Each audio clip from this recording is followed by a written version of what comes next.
Bueno, señores, 6 de la tarde, pasaditas, pasaditas. Y estamos aquí, Edele Los Zapatos Rojos presenta episodio 51. Señores, en serio, episodio 51. Bueno, hubiese sido el 52, pero ustedes saben que la semana pasada no hice programa. ¿Por qué? Y gracias a todos los que ustedes, a todos los que se preocuparon por preguntarme, por escribirme y decirme, oiga, Mario, ¿por qué no hizo programa? ¿Qué fue lo que pasó? Pues les cuento, simplemente me tomé la licencia creativa por mi cumpleaños. Entonces, por eso no hubo programa la semana pasada. Así que, pues, para los que se interesaron en el tema, aquí estoy ya nuevamente dando la cara y diciéndoles por qué no. Y no hay ningún problema. Hoy arrancamos con el capítulo 51 del de los Zapatos Rojos Presenta, el live podcast donde su merced escucha acerca de publicidad, mercadeo, comunicación, design thinking, visual thinking, cultura digital y claramente marca personal. Todos estos temas que su merced necesita para tomar decisiones en estas nuevas realidades. Y pues es de esta nueva realidad que quiero hablar particularmente porque si hay algo que nos ha tocado bastante ha sido el cambio de dictar las clases o el cambio de las capacitaciones, el cambio de la educación. ¿Sí? Y ayer precisamente estaba revisando pues las notas para organizar el programa y dije, oiga, ¿por qué no tocamos los temas de temas que sean relevantes para el Día del Maestro? Porque ayer fue el Día del Maestro aquí en Colombia, así que a todos mis colegas, a todos mis profesores, a todos mis compañeros, a todos los profesores, maestros, docentes que están en este escenario, felicitaciones en su día, gracias por ser así, nunca cambien, son geniales, TQM, NMO. Pero bueno, el tema es que quiero hablar, quiero aprovechar este espacio, ¿sí? Para poder conversar sobre unos elementos que efectivamente fueron los que nos hicieron cambiar, los que nos hicieron replantear. Sí, todas las actividades fueron trastocadas por la pandemia, estamos claros, ya lo sabemos hasta el cansancio, pero particularmente la educación sí vivió unos cambios muy profundos, ¿sí? Que todavía no hemos querido abordar o no hemos querido hablar o falta profundización en ese tema. Claro, sí, siempre decimos, sí, la educación cambió, es la oportunidad, hay nuevas cosas, lo digital, bla, bla, bla, pero no nos ponemos a ciencia cierta a mirar cuáles son esos cambios. ¿Sí? Y yo identifiqué 7. ¿Sí? Quiero compartirles a ustedes siete puntos. Este episodio no va a ser tan largo, pero sí va a ser muy carnudo, ¿sí? Para hablar acerca de estos siete elementos que hay que tener en cuenta para poder ser, no sé si mejores o no sé si mejores o peores personas, no quiero ponerlo en ese aspecto, pero sí elementos que hay que tener en cuenta para poder replantearnos nuestra visión y mejorar nuestra labor. Básicamente es ese punto. Entonces quiero arrancar con uno, que es el aprendizaje digital.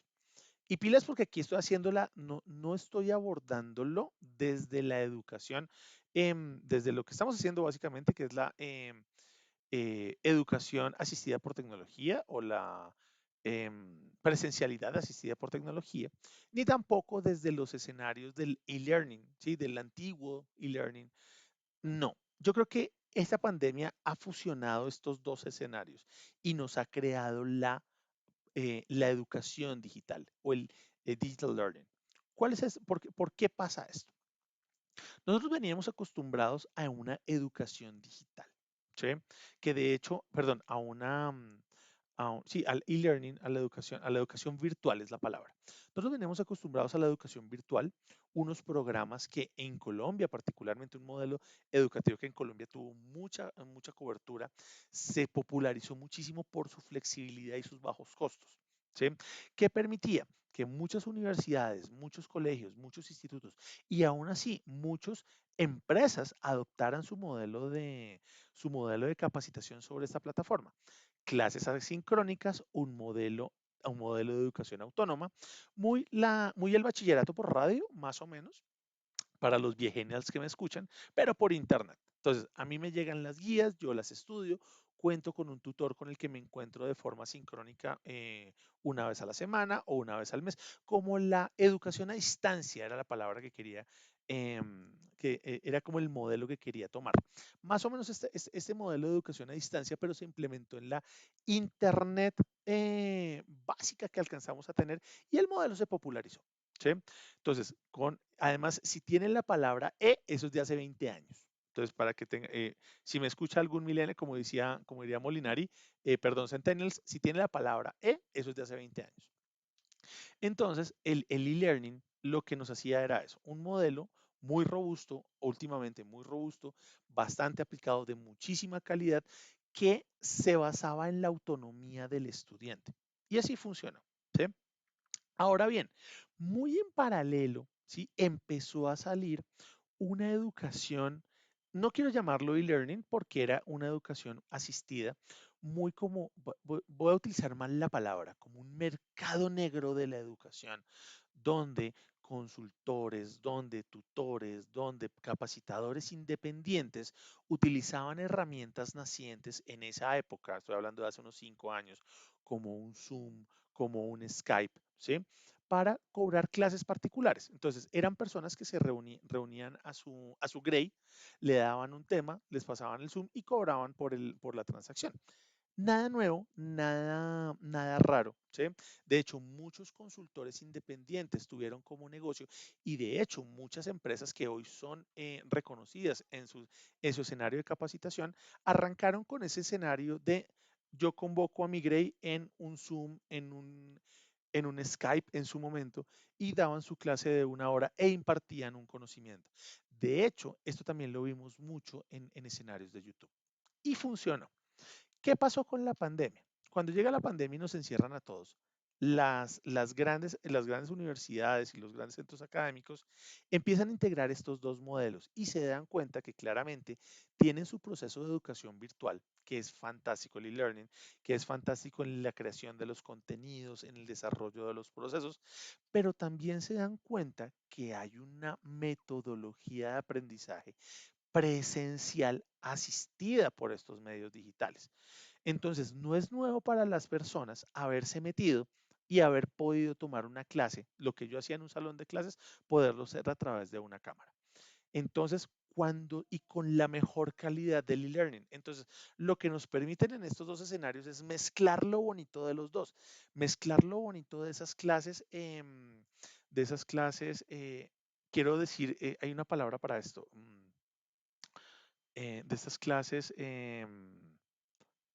no oficiales, no, autónomas, bueno, ya recordaré el término, de estas clases singulares, por decirlo así, independientes, voy a utilizar este término mejor, esta formación independiente asistida por tecnología de hace unos años y sumado a este gran esfuerzo que teníamos del e-learning, en la robustez del e-learning, pues qué mejor que poder mezclarlas y poder generar lo que hoy conocemos como el digital learning, donde son un espacio donde el estudiante cuenta con una autonomía propia para poder adquirir conocimiento, leer sus contenidos, desarrollar sus contactos y encontrarse en unos espacios sincrónicos, pero no como una tutoría, sino una clase de compartir conocimiento donde con las otras personas podemos empezar una co-creación. Entonces, esto es lo interesante del proceso porque se mezclan estos dos mundos lindos. El mundo de esta educación presencial asistida por tecnología, ¿sí? Independiente, ¿sí? Que es simpática, y este mundo de la robustez del e-learning complejo y de alta calidad. Lo interesante de esto es que cuando se mezcla, ¿quiénes son los que tienen que intervenir en este nuevo escenario? Somos los docentes que veníamos de la presencialidad. ¿Sí? Los docentes que veníamos de la presencialidad y que de pronto habíamos aruñado un poquito el modelo digital y es entender que había que hablarle a una cámara, a que hablarle a través de una cámara a los cientos de alumnos que teníamos todos los días, pero que estas discusiones que se daban en estos foros digitales no eran las que se daban en la clase, ¿sí? En razón de los ejercicios, en razón de los procesos, sino en razón del intercambio del conocimiento. Lo bonito de esto es que se empiezan a unir la presencialidad. Bueno, ¿y quiénes son los que tienen que entrar en este proceso? Los docentes que venían del mundo real. ¿sí? Y tienen que hacer dos cosas, adaptarse al modelo digital, al modelo de organizar los contenidos, organizar la información, crear el contenido como tal que hay que darle a sus alumnos y además, ¿sí? Empezar a generar unas disertaciones de clase con base en estos documentos donde el punto no es yo, profesor, vengo a decirte lo que hay que saber, sino que entre los dos vamos creando y coordinando y creando el nuevo contenido, el nuevo conocimiento. Entonces, lo chévere que se hace es que a partir de esto podemos nosotros crear esa horizontalidad que tanto buscamos, donde la educación virtual nos permite bajarnos de nuestro pedestal y permite a los empoderar a los alumnos para hacer un diálogo completamente horizontal. Y esto nos cambia la visual, porque muchos docentes que estaban acostumbrados a llegar a su casa, a poner su PowerPoint, hablar de su tema e irse, o los docentes que daban su contenido, hacían sus ejercicios en clase y no podían integrarse al modelo virtual, hoy toca. Entonces, lo chévere de esto es que es el digital learning lo que nos permite unir lo mejor de los dos mundos, lo mejor del marketing, lo mejor del e-learning y lo mejor de esta presencialidad de ahora asistida por tecnología e integrarlos en un solo paquete. Ese es el punto como tal, de la primera visión, el tema de este nuevo modelo educativo. El otro escenario que tenemos en cuenta para poder trabajar es el aprendizaje continuo, ¿sí? Estudiar se convierte en una constante. ¿Qué quiere decir esto? Ya no es que tengo que hacer un pequeño curso, ya no es que tengo que hacer una capacitación, ya no es que tengo que hacer una maestría, un doctorado, un pregrado, tengo que cumplir con el clásico de primaria, bachillerato, pregrado, posgrados, maestrías y demás. No, no solo eso. Además, tengo que estar certificándome en el trabajo de forma constante, tengo que estar revisando las herramientas de forma constante, debo tener al equipo certificado de forma constante, o sea, tengo que estar de forma constante educándome. ¿Por qué? Porque lo que aprendí hace un año ya no sirve. ¿Sí? Veámoslo en la lógica que hablábamos la vez pasada de los tiempos estratégicos. Si antes nosotros nos preparábamos para un futuro, aprendiendo desde el pasado, nosotros nos preparábamos para saber lo que venía y ya teníamos claro más o menos que iba a funcionar y ya sabíamos más o menos en qué momento teníamos que hacer especializaciones y demás. Hoy no. Hoy toca estar estudiando de forma constante, toca estar haciéndolo de forma repetitiva, de forma actualizada. Lo que yo aprenda hoy es porque lo que yo ya sé no me está sirviendo para avanzar. Todos los procesos cambian, ¿sí? Todos los aprendizajes cambian. De hecho, hoy todo lo que pasó en pandemia nos hizo reaprender nuevas cosas, no solo en otras áreas, sino en las mismas que teníamos. Nos tocó aprender a pensar diferente planeación, aprender a pensar diferente en ejecución, a pensar nuevas maneras digitales de aproximarnos a nuestros consumidores, aprender nuevas maneras físicas de aproximarnos a nuestros consumidores. Entonces, siempre estaba en procesos de capacitación constante. Ya no es un momento en que toque dejar y dejar y dejar y dejar y dejar, sino que hay que ir trabajando y manteniéndonos en el proceso. Entonces es muy importante que tengamos esto en cuenta porque es aquí donde la gente dice, no, es que yo ya sé, ya con lo que aprendí en el pregrado me funciona, con lo que hice el doctorado me funcionó, con lo que hice en mi capacitación y mi certificación, ya con eso tengo. No, hay que actualizarnos de forma constante y hay que ir revisando paso a paso cómo mejorar, cómo desarrollar, qué es lo nuevo, qué se viene. Un aprendizaje constante, ¿sí? El siempre estar aprendiendo.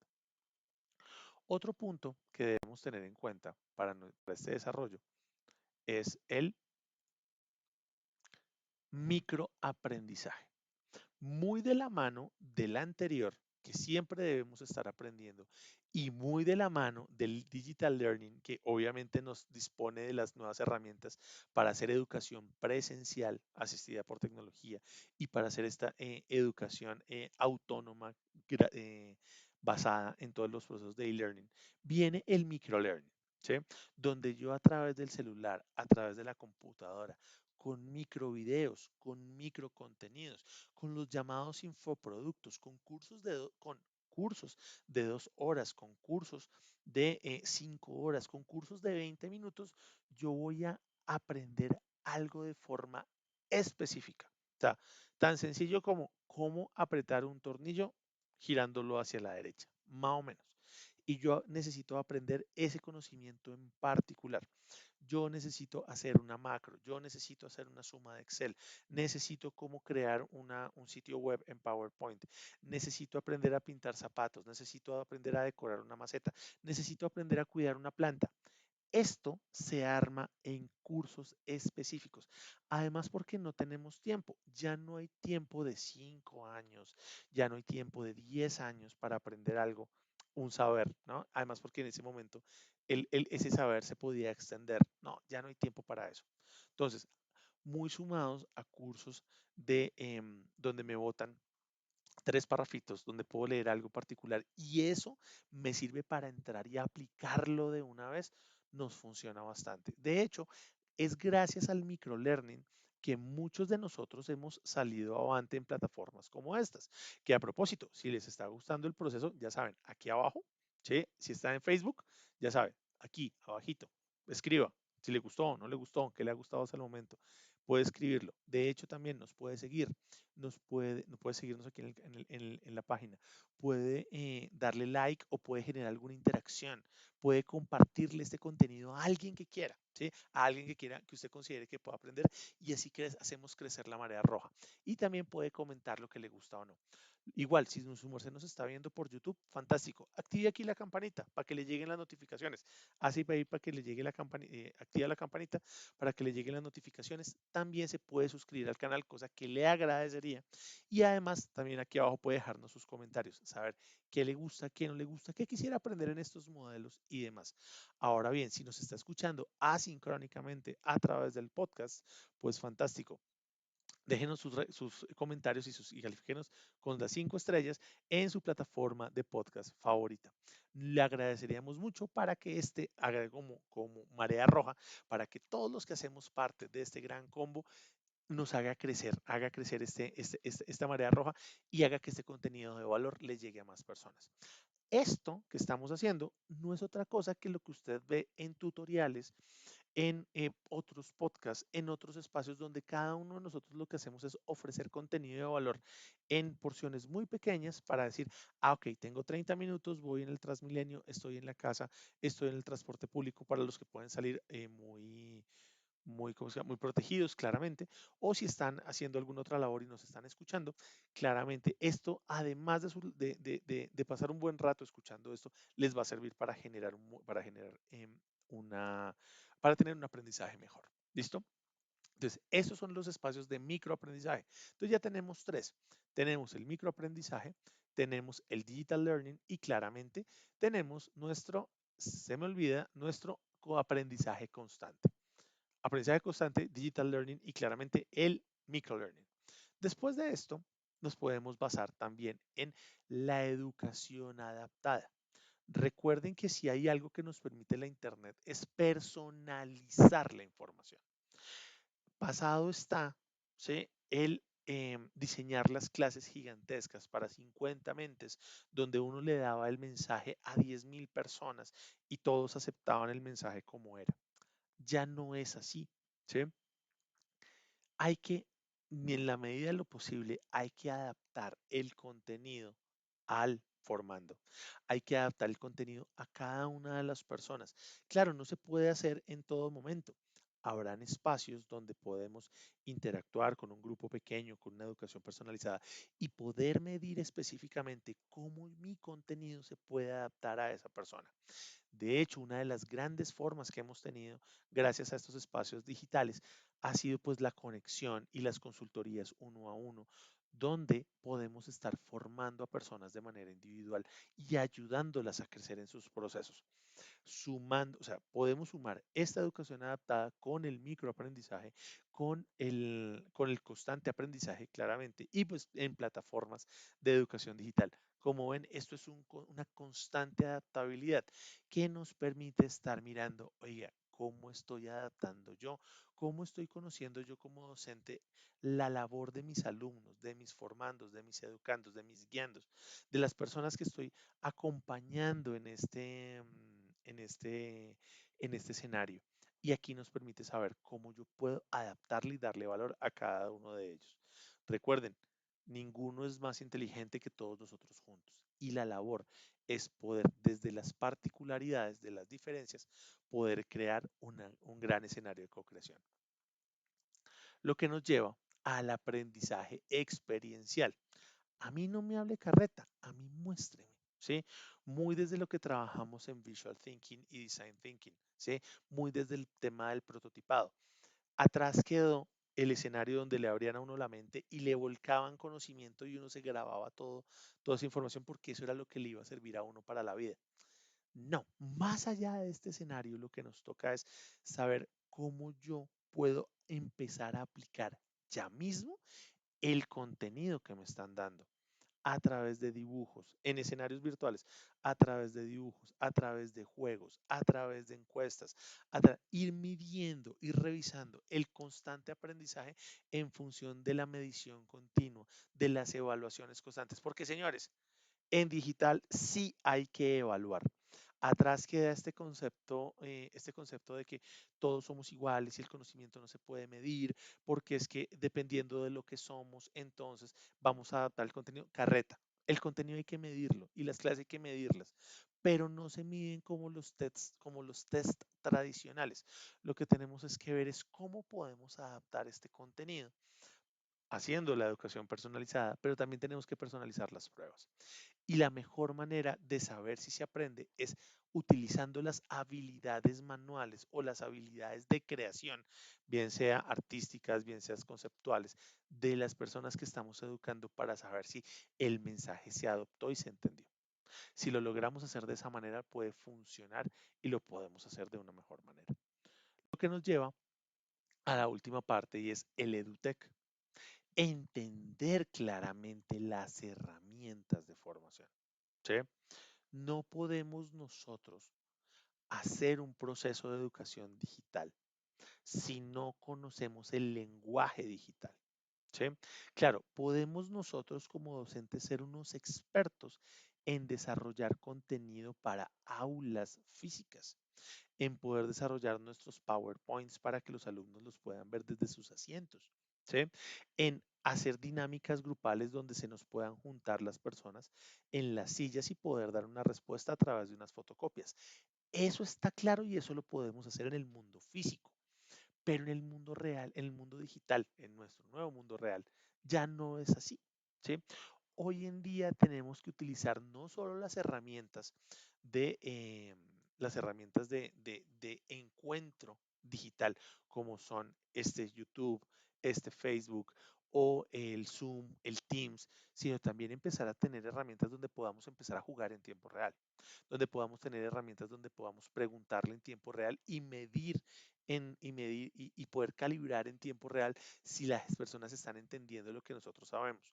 Poder utilizar un Kahoot, claramente, poder utilizar un Mentimeter, por supuesto, pero también poder utilizar herramientas virtuales de construcción como los emuladores de Lego.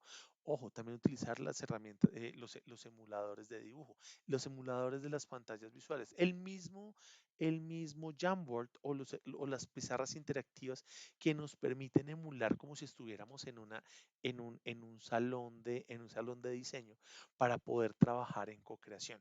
Las herramientas están para poder hacer lo mismo que hacíamos en la presencialidad, solamente que debemos aprender a hablar el lenguaje digital. Entonces es muy importante que tengamos esto en cuenta porque al final de la historia son esos espacios donde los estudiantes se van a mover y siendo francos, nos vamos a demorar mucho en regresar a la presencialidad y aún regresando a la presencialidad no va a ser como antes, porque ya estamos permeados de las cámaras, de las herramientas, del tiempo real y de la medición, lo que quiere decir que el uso de los celulares en las clases va a ser ultra importante. Lo que tenemos que quitarnos de la cabeza es ese, por favor, guarden sus celulares que estamos en el salón. Con lo último, con los elementos que tenemos que cerrar y con lo que quiero que cerrar ahora es que esto no lo podemos hacer solos y nuestra labor como docente ya no está. Y yo sé que esto lo hemos escuchado mucho porque siempre que vamos a encuentros de docentes, siempre que vamos a charlas y a estos espacios, siempre nos dicen lo mismo. Hay que co-crear, nosotros somos unos guías y los estudiantes y el docente están en el mismo nivel y lo que hacemos nosotros es guiar el proceso. Eso nos lo dicen siempre y eso lo tenemos claro, pero no sabemos cómo hacerlo hasta ahora, porque tenemos claramente los procesos del aprendizaje social. Y el aprendizaje social nos permite poder compartir, ¿sí?, las experiencias, pero compartirlas de verdad. Y es decir, cómo podemos nosotros utilizar el TikTok, cómo podemos utilizar el WhatsApp, cómo podemos utilizar nuestras herramientas de conectividad persona a persona para poder compartir el conocimiento y construir. Me explico, poder decirle a los alumnos, haga una pieza, haga un concepto y compártaselo a sus amigos por WhatsApp y que automáticamente puedan desarrollarlo en una plataforma y lo manejen en forma conjunta y lo co-creen en forma en tiempo real y todos participen. ¿Sí? Ya no esperar a que uno lo revise, a que otro lo revise, porque hasta el máximo que nosotros estábamos acostumbrados a hacer para integrar a un grupo era, usted hace la introducción, usted hace las conclusiones, usted hace el marco metodológico y después nos integramos todos. Eso no es un aprendizaje social, es empezar a entender, oiga, frente a este fenómeno, ¿qué haríamos nosotros? Y el que haríamos no es ponernos a pensar, sino ponernos a pensar específicamente y construir soluciones en tiempo real y llegar a un espacio de trabajo donde podamos exponer y decir, nuestro planteamiento es este y funciona así, así, así, así. Con estos, en tiempos de 15 minutos, en tiempos de 10 minutos, podemos realmente entender cómo la gente está asimilando los conceptos que estamos aprendiendo. Señores, en ese orden de ideas y estos 7 puntos que los repasamos, el aprendizaje social, las herramientas educativas, el aprendizaje experiencial, la educación adaptada, el microlearning, el aprendizaje constante y claramente el digital learning o el aprendizaje digital o la educación digital nos hacen ver nuestros procesos formativos de otra manera. Y aquí me encanta citar a Klaus Schwab de La Cuarta Revolución Industrial. Y esto siempre lo digo, uno sabe quién no se ha leído bien el libro cuando se recita mal esta frase. Klaus Schwab dice, lo digital no cambia lo que hacemos, cambia lo que somos. Siempre la dicen al revés, pero es así. Y quiero cerrar con esta frase porque es muy importante que la interioricemos como docentes. Lo digital no cambia lo que somos. Perdón, no cambia lo que hacemos, cambia lo que somos. ¿Sí? Porque al final del día la gente va a seguir educándose, va a seguir buscando profesionalizarse, va a seguir buscando especializarse, va a esperar buscar certificarse en elementos de la oficina o por gustos personales. O sea, educarnos siempre nos vamos a educar. Los que tenemos que cambiar somos nosotros en las maneras de cómo transmitimos y cómo interactuamos con el contenido. Señores, pues esto era lo que quería compartirles la noche de hoy. Muchísimas gracias por llegar hasta aquí. De verdad, ya la próxima semana seguiremos con invitados o quien quita. Si le gusta el tema de los monólogos, pues póngalo acá. Aquí podemos seguir. No hay lío. Si les gustan estos monólogos, podemos seguirlos realizando. Si les gustan las entrevistas, también las vamos a hacer. O los dos, ¿por qué no? Podemos hacer los dos. Pero lo importante es que escriban aquí abajo. Si les gusta. Si estamos aquí en Facebook, escriban aquí abajo. Compártanle a las personas que usted crea que le interesa este contenido, compártaselos. Lo mismo si está en YouTube, active la campanita, escríbanos aquí y compártanle a las personas que quisieran profundizar, que usted considere que quisieran profundizar en este contenido para hacer crecer la marea roja. De igual manera, si nos está escuchando temporalmente en los podcasts, muchísimas gracias por dejarnos entrar a su espacio y poder compartir con nosotros este poquito conocimiento. Y no olviden, si quieren les agradecería mucho que me siguieran en las redes sociales, arroba de los zapatos rojos, en Facebook, en Instagram y en LinkedIn. Y si quieren escribirme para algo, ya saben, el de los zapatos ahí están toda la información, ahí nos podemos contactar. Muchísimas gracias a todos ustedes por estar acá, gracias por dejarme entrar a sus hogares. Por favor, cuídense, cuídense mucho y cuiden a su familia. Gracias, nos vemos la próxima semana y hasta una próxima oportunidad. Recuerden, yo soy el de los zapatos rojos y mi objetivo es hacerlos brillar. Que estén muy bien. Chao, chao.